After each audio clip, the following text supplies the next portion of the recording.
Hello, I'm Octavian Nikiapento from Mercubuana University, and right now I will perform about performance issue. For the table of content, there is designing for performance, multi-core, MIC, and GPU, two laws that provide insight, umbrella law and little law, basic measure of the computer performance, calculating mean, and the last one is benchmark and spec. And let's go for the next. For the first topic is designing for performance. There is microprocessor speed. In memory chip, this has quadrupled the capacity of dynamic random access memory or DRAM. Still, the basic technology for computer main memory every 2 years. In microprocessor, the addition of new circuits and the speed boost that comes from reducing the distance between them has improved performance for 4 or 5-fold every 3 years or so since Intel launched its x86 family in 1978. Anything that gets in the way of that smooth flow undermines the power of the processor. Accordingly, while the chipmakers have been busy learning how to fabricate chips of greater and greater density, the processor designer must come up with ever more elaborate techniques for feeding the monster. Among the techniques built into contemporary processor are the following: pipelining, branch prediction, superscalar execution, data flow analysis, and speculative execution. These and other sophisticated techniques are made necessary by the sheer power of the processor. Collectively, they make it possible to execute many instructions per processor cycle, rather than to take many cycles per instruction. And the next one is performance balance. While processor power has raced ahead at breakneck speed, other critical components of the computer have not kept up. The result is a need to look for performance balance, an adjustment or tuning of the organization and architecture to compensate for the mismatch among the capabilities of the various components. Another area of design focus is the handling of I/O device. As computers become faster and more capable, more sophisticated applications are developed that support the use of peripherals with intensive I/O demands. This device creates tremendous data throughput demands. While the current generation of processor can handle the data pumped out by this device, there remains the problem of getting the data moved between processor and peripheral. Strategies here include chasing and buffering scheme plus the use of higher speed interconnection buses and more elaborate interconnection structure. In addition, the use of multi-processor configuration can aid in satisfying I/O demands. And the next one is improvement in chip organization and architecture. There are three approaches to achieving increased processor speed. First is increase the hardware speed of the processor. This increase is fundamentally due to shrinking the size of the logic gates on the processor chips so that more gates can be packed together more tightly and to increasing the clock rate. The second one is increase the size and speed of chips that are interposed between the processor and main memory. And the last one is make changes to the processor organization and architecture that increase the effective speed of instruction execution. Traditionally, the dominant factor in performance gains has been increase in clock speed due and logic density. However, as clock speed and logic density increase, a number of obstacles becomes more significant: power, AC delay, and memory latency and throughput. With 3 levels of chest and the processor chips, each level providing substantial capacity, it also seems that the benefits from the chest are reaching a limit. However, simply relying on increasing clock rate for increased performance runs into the power dissipation problem already referred to.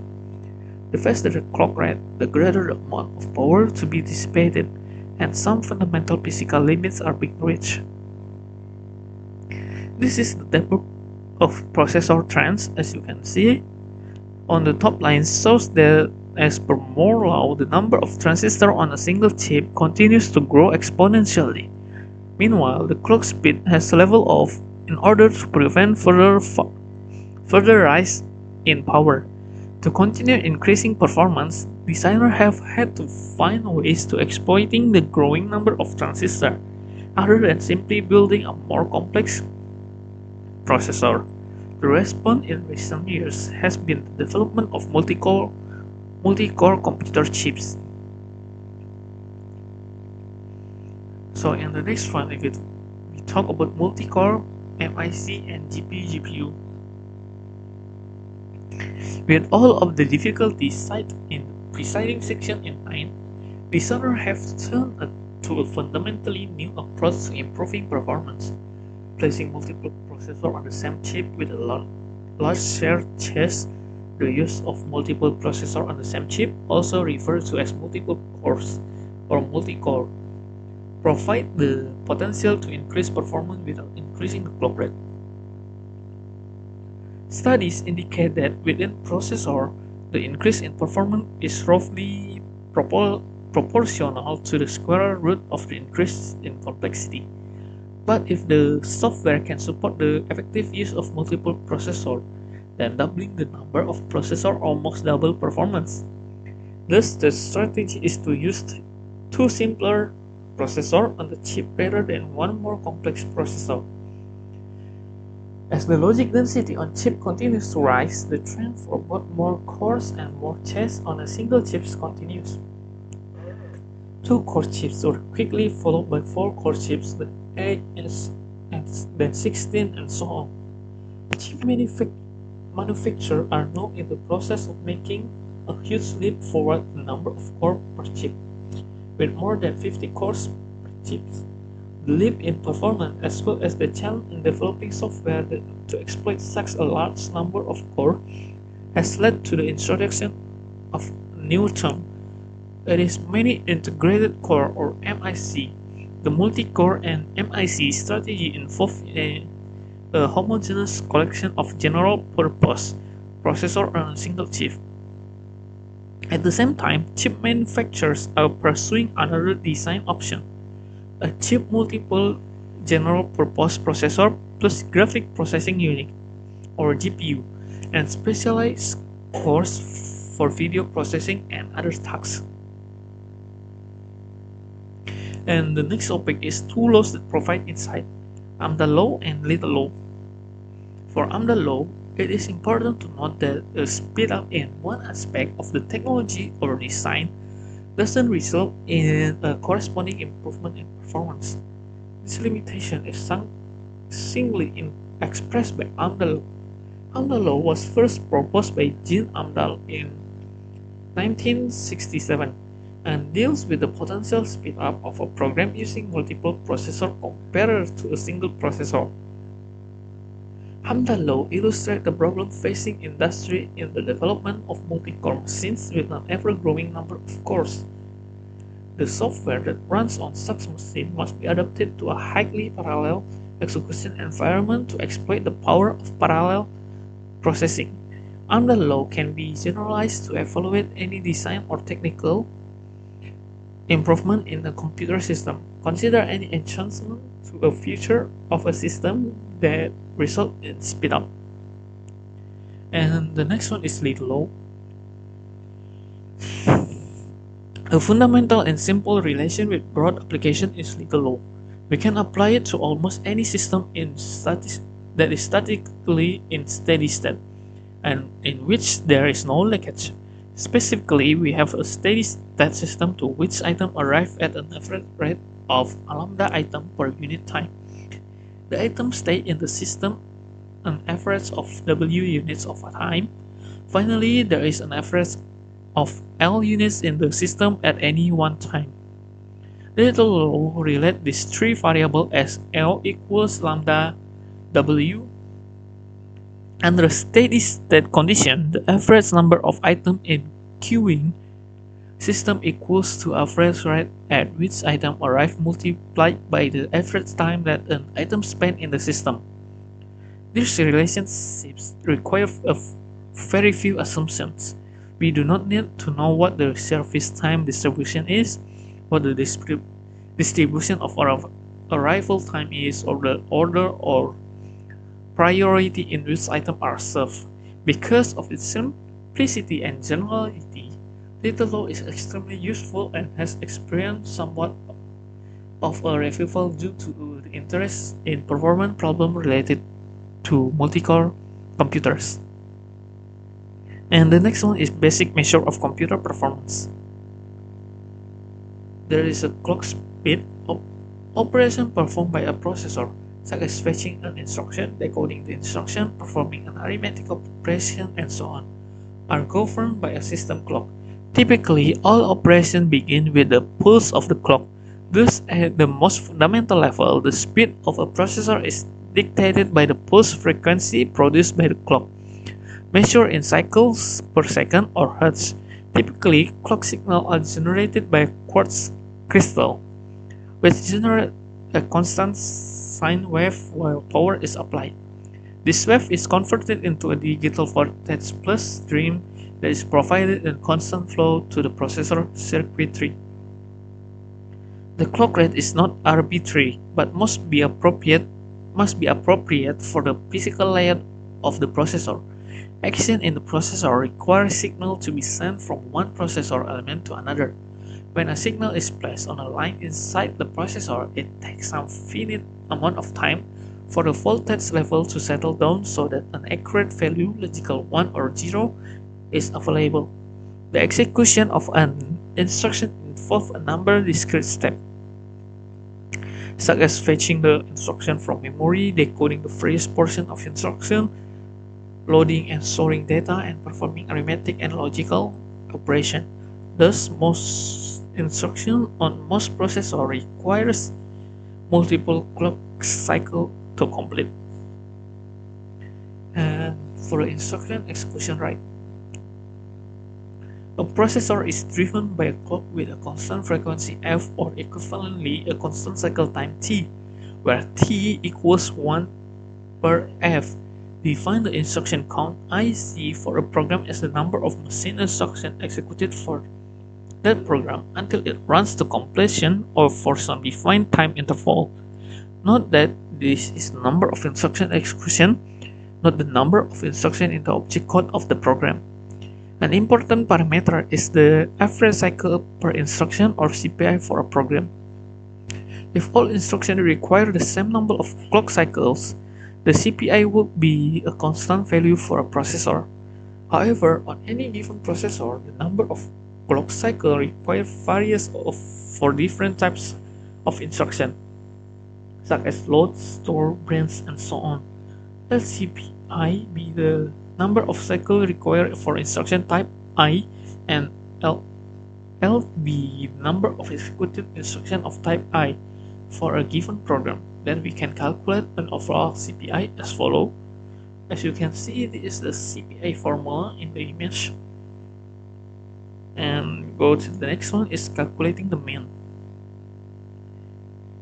In evaluating some aspect of computer system performance, it is often the case that a single number, such as execution time or memory consumed, is used to characterize performance and to compare systems. Clearly, a single number can provide only a very simplified view of a system capability. Nevertheless, and especially in the field of benchmarking, single numbers are typically used for performing comparison. The three common formulas used for calculating and a mean are arithmetic, geometric, and harmonic. Given a set of n real numbers, such as x1, x2, and so on until xn, the three means are defined as follows. As you can see in the image, there is formula for arithmetic mean, geometric mean, and harmonic mean. And here we will talk about arithmetic mean. An AM is an appropriate measure if the sum of all the measurement is a meaningful and interesting value. The AM is a good candidate for comparing the execution time performance of several systems. For example, suppose we were interested in using a system for large-scale simulation studies and wanted to evaluate several alternative products. On each system, we could run the simulation multiple times with different input value for each run, and then take the average execution time across all runs. The use of multiple runs with different inputs should ensure that the results are not heavily biased by some unusual feature of a given input set. The aim of all the runs is a good measure of the system performance on simulation and a good number to use for system comparison. The AM used for a time-based variable, example second, such as program execution time, has the important property that is directly proportional to the total time. So if the total time doubles, the mean value doubles. And the next one is harmonic mean. For some situation, a system execution rate may be viewed as a more useful measure of the value of the system. This could be either the instruction execution rate, measured in MIPS or mFLOPS, or the program execution rate, which measures the rate at which a given type of program can be executed. Consider how we wish the calculated mean to behave. It makes no sense to say that we would like the mean rate to be proportional to the total rate, where the total rate is defined as the sum of the individual rates. The sum of the rate would be a meaningless statistic. The execution rate for each individual program is Ri equals Z per Ti. We use the AM to calculate the average execution rate.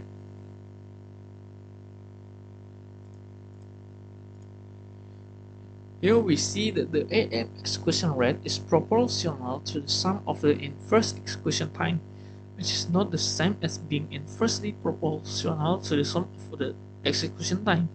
Thus, the AM doesn't have the desired property. The HM yields the following result. The HM is inversely proportional to the total execution time, which is the desired property. And the last one is benchmark and spec. Benchmark principle. Measures such as MIPS and mFLOPS have proven inadequate to evaluating the performance of processor because of difference in instruction set. The instruction execution rate is not a valid means of comparing the performance of different architecture. Another consideration is that the performance of a given processor on a given program may not be useful in determining how the processor will perform on a very different type of application. Accordingly, beginning in the late 1980s and early 1990s, industry and academic interest shifted to measuring the performance of systems using a set of benchmark programs. The same set of programs can be run on the different machines, and the execution time compared. Benchmark provide guidance to customers trying to decide which system to buy, and can be useful to vendors and designers in determining how to design systems to meet benchmark goals.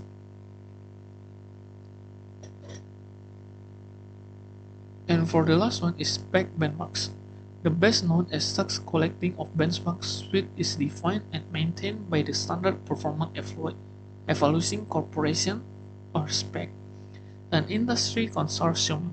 This organization defines several benchmark suites aimed at evaluating computer systems.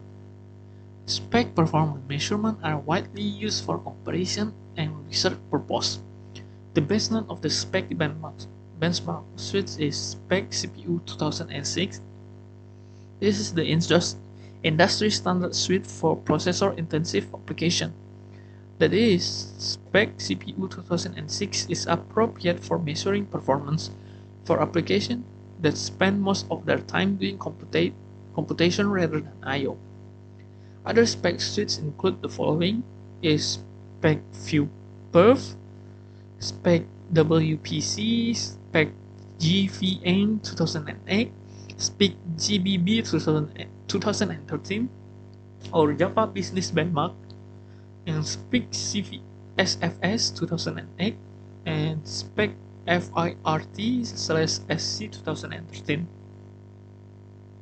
And to better understand published result of a system using CPU 2006, below is the following terms used in the spec documentation. There is a benchmark, system under test, reference machine, base metric, peak metric, speed metric, and the last is rate metric. If you feel it's too fast, you can pause it to see what is meaning of each of the term used in the spec documentation. So that's all from me for today presentation. Thank you for your watching and see you in the next topic.